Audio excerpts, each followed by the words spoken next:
A Tale of Integrity and Conformity by Archpriest Nectarius Trevino. Permit me to offer a not so unrealistic geopolitical religious tale based on the second book of Kings. The king of Babylon sent envoys with letters and a priest to Hezekiah, for he heard that Hezekiah had been sick. And Hezekiah welcomed them, and he showed them all his treasure house, the silver, the gold, the spices, the precious oil, his armory, all that was found in his storehouses. There was nothing in his house or in all his realm that Hezekiah did not show them. Then Isaiah the prophet came to King Hezekiah and said to him, "What did these men say, and whence did they come to you?" And Hezekiah said, "They have come from a far country, from Babylon," he said. "What have they seen in your house?" And Hezekiah answered, "They have seen all that is in my house. There is nothing in my storehouses that I did not show them." Then Isaiah said to Hezekiah, "Hear the word of the Lord. Behold, the days are coming when all that is in your house, and that which your fathers have stored up till this day, shall be carried to Babylon. Nothing shall be left, says the Lord. And some of your own sons who are born to you shall be taken away, and they shall be eunuchs in the palace of the king of Babylon." Then said Hezekiah to Isaiah, "The word of the Lord which you have spoken is good," for he thought, "Why not, if there will be peace and security in my days?" End quote. This is by 2 Kings, in 2 Kings 13:19, the tale. So, my children, once there was a king from a long, long line of kings named Hezekiah the New. He was righteous, or at least perceived to be so, since he'd long cultivated his story of eminence, power, and a sense of co-regency. But as time and age crept upon him, his patience and long-suffering plans became profound insecurities. As a consequence, the king suffered a reversal. Hezekiah the New came to view his reign as earthly, not as energy based on God, who is supreme.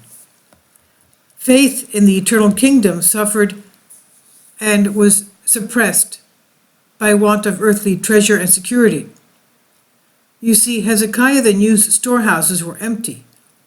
The secular catechism of the day, earthly riches and authority, overwhelmed him and redefined the precious reality of truth. Despite having stated as Hezekiah's, "Remember now, O Lord, I beseech thee, how I have walked before thee in faithfulness and with a whole heart, and have done what is good in thy sight," unquote, Hezekiah the New's mind and heart wavered. Knowing of New Hezekiah's fears and waning authority, the emissaries of Babylon visited. He, in distress, showed them his coffers, literal and of mind. The storehouses, instead of being filled with treasures of gold and silver and hope, they were barren and bare. Dreams of grandeur were unfulfilled. In reality, fears of ignominy and doubts of God's glory fell to wants of the day.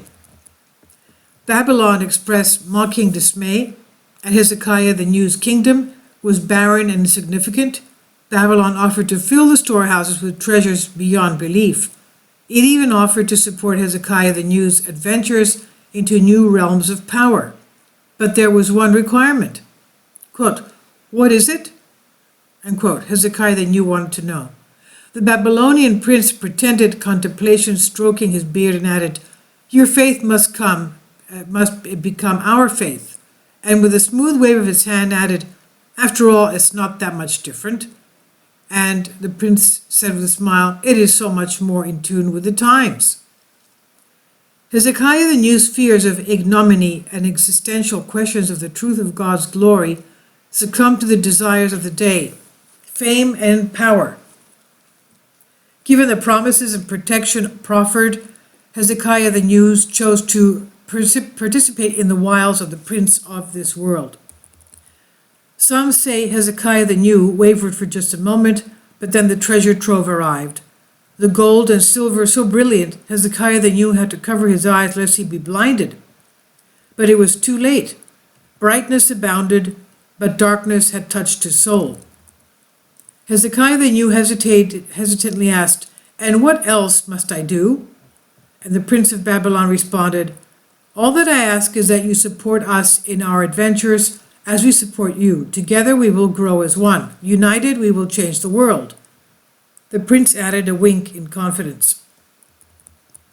Hezekiah the New still curiously asked, "What will happen?" The prince of Babylon smiled. "You will be famous. Treasures will abound." After a brief moment, Hezekiah the New answered,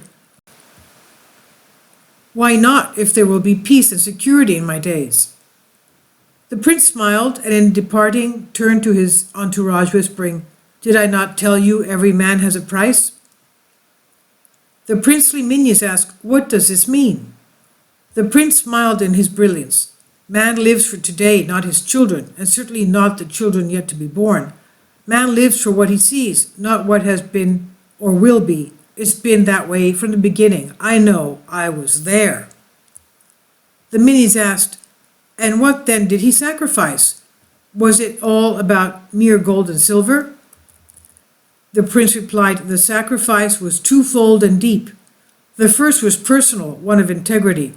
The second was hope. Now," and the prince's eyes flared, "we have a great ally who will bring others weak to conformance and won a great victory in our war, because apostolicity here is dead." And the prince exhaled a new death for Hezekiah the New's descendants. "My children, sleep well and say your prayers." This is by Archpriest Nectarius Trevino, October 19th, 2019.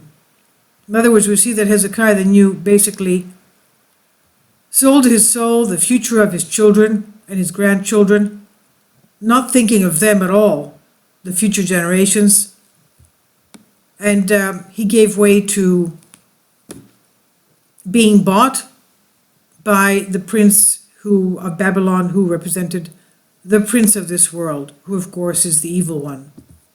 This is by Orthodox Christianity.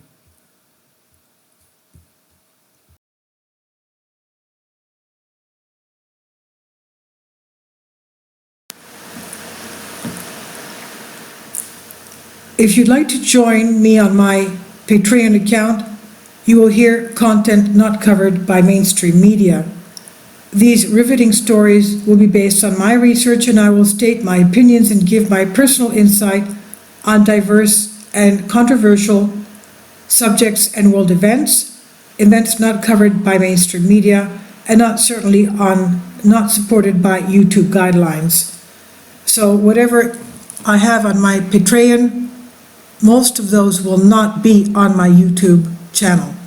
Please consider becoming a member today. More of the most significant and important videos will be on my Patreon channel. Your support helps me to continue my research and keeps this YouTube channel alive. And we depend on your support, your generous charity, because we help economically challenged families here in Athens, Greece, in Kapota, and we also help the young generation with university tuition and the community around our church. Thank you.